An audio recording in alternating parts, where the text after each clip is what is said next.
ബംഗ്ലാദേശിലെ ഹിന്ദുവിരുദ്ധ കലാപം തടയാൻ നിർണായക നീക്കവുമായി ഭാരതം. വിദേശകാര്യ സെക്രട്ടറി വിക്രം മിശ്രി ബംഗ്ലാദേശ് വിദേശകാര്യ സെക്രട്ടറിയുമായി കൂടിക്കാഴ്ച നടത്തി. അല്പസമയത്തിനകം മുഹമ്മദ് യൂനിസുമായി വിക്രം മിശ്രി കൂടിക്കാഴ്ച നടത്തും. എസ് നന്ദഗോപൻ ചേരുന്നുണ്ട് വിവരങ്ങളുമായിട്ട്.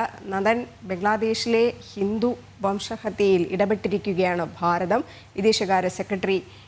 ബംഗ്ലാദേശ് വിദേശകാര്യ സെക്രട്ടറിയുമായിട്ട് കൂടിക്കാഴ്ച നടത്തി. ഈ കൂടിക്കാഴ്ചയിൽ എന്തൊക്കെ കാര്യങ്ങളാണ് വ്യക്തമാക്കിയത്? രജനി, പ്രധാനമായും ബംഗ്ലാദേശിൽ ന്യൂനപക്ഷങ്ങൾക്ക് നേരെ പരക്കെ ആക്രമണങ്ങൾ ഉണ്ടാകുന്നു. ഹിന്ദു വംശഹത്യ നടത്തുവാൻ വേണ്ടിയുള്ള പദ്ധതികൾ ബംഗ്ലാദേശിൽ ആസൂത്രണം ചെയ്യുന്നു. ആരാധനാലയങ്ങൾ തകർക്കുന്ന സാഹചര്യമുണ്ട്. മാത്രമല്ല, ചിന്മയ് കൃഷ്ണദാസ് എന്ന ഒരു സന്യാസി ശ്രേഷ്ഠനെ അവിടെ ജയിൽ അഴിക്കുള്ളിലാക്കുന്നു.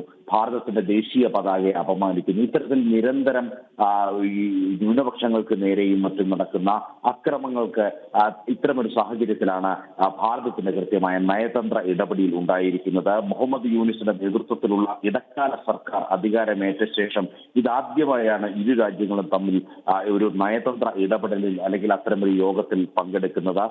ഈ വലിയ ന്യൂനപക്ഷ വേട്ട വീണ്ടും തുടരുന്ന ഒരു സാഹചര്യത്തിലാണ് പ്രധാനമായും ഭാരതത്തിന്റെ വിദേശകാര്യ സെക്രട്ടറി ഇന്നിപ്പോൾ ബംഗ്ലാദേശിലെ വിദേശകാര്യ സെക്രട്ടറി MD തൗഹീദ് ഹുസൈനുമായി കൂടിക്കാഴ്ച നടത്തിയിരിക്കുന്നത്. ഈ കൂടിക്കാഴ്ചയ്ക്ക് ശേഷം അദ്ദേഹം മാധ്യമങ്ങളോട് പറഞ്ഞത്, അതായത് ഭാരതത്തിന്റെ വിദേശകാര്യ സെക്രട്ടറി വ്യക്തമാക്കിയത്, ബംഗ്ലാദേശുമായി വളരെ നല്ലൊരു ബന്ധമായി മുന്നോട്ട് പോകാൻ ഭാരതം ആഗ്രഹിക്കുന്നു. മാത്രമല്ല, ബംഗ്ലാദേശിന്റെ വികസനത്തിൽ ഭാരതം കൃത്യമായ പങ്കാളികളാണ്. വ്യാപാരം, വാണിജ്യം, അതേപോലെ തന്നെ കണക്ടിവിറ്റി, വൈദ്യുതി, ജലം തുടങ്ങി വികസന സഹകരണ എല്ലാ മേഖലകളിലും ഈ ബംഗ്ലാദേശുമായി ഭാരതം സഹകരിക്കുന്നുണ്ട്. അങ്ങനെ വീണ്ടും മുന്നോട്ട് അത്തരമൊരു മെച്ചപ്പെട്ട ബന്ധവുമായി മുന്നോട്ട് പോകാനാണ് ഭാരതം ആഗ്രഹിക്കുന്നത്. അതേസമയം തന്നെ ഇപ്പോൾ നിലവിൽ ബംഗ്ലാദേശിൽ നടക്കുന്ന സാഹചര്യങ്ങളിൽ ഭാരതം കൃത്യമായ ആശങ്ക രേഖപ്പെടുത്തിയിരിക്കുന്നു. അതായത് ന്യൂനപക്ഷ വേട്ട, അവിടെ ഹിന്ദു വംശഹത്യ നടക്കുന്നതിൽ ഭാരതം കൃത്യമായ നിലപാട് വിദേശകാര്യ സെക്രട്ടറിക്ക് മുന്നിൽ വ്യക്തമാക്കിയിരിക്കുന്നു.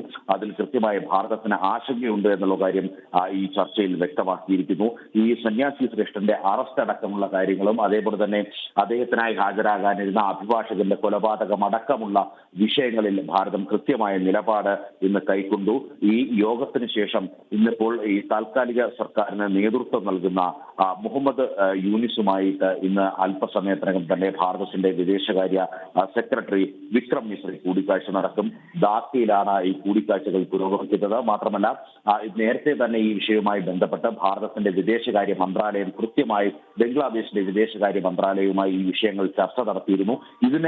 ഇത്തരം ചർച്ചകൾക്ക് ശേഷമാണ് ഇപ്പോൾ ഭാരതത്തിന്റെ വിദേശകാര്യ സെക്രട്ടറി നേരിട്ട് ബംഗ്ലാദേശിലെ ധാക്കയിലെത്തി ഈ ഭാരതത്തിൽ ഈ ബംഗ്ലാദേശിൽ ഉണ്ടാകുന്ന ഇത്തരം സാഹചര്യങ്ങളിൽ ഭാരതത്തിനുണ്ടാകുന്ന ആശങ്ക കൃത്യമായി തന്നെ രേഖപ്പെടുത്തിയതും ഒപ്പം മുന്നോട്ടും ബംഗ്ലാദേശുമായി നല്ലൊരു ബന്ധത്തിലൂടെ മുന്നോട്ട് പോകണമെന്ന് ഭാരതം ആഗ്രഹിക്കുന്നു എന്നുള്ള നിലപാടും വ്യക്തമാക്കിയിരിക്കുന്നത്. ഇതിനുശേഷം ഇപ്പോൾ ബംഗ്ലാദേശിലെ താൽക്കാലിക സർക്കാരിന് നേതൃത്വം നൽകുന്ന മുഹമ്മദ് യൂനിസുമായുള്ള കൂടിക്കാഴ്ചയ്ക്ക് ശേഷവും ഒരുപക്ഷെ മാധ്യമങ്ങളുമായി ഭാരതത്തിന്റെ വിദേശകാര്യ സെക്രട്ടറി ബാക്കി കാര്യങ്ങൾ പങ്കുവെക്കുമെന്നുള്ളതാണ് അറിയാൻ കഴിയുന്നത്.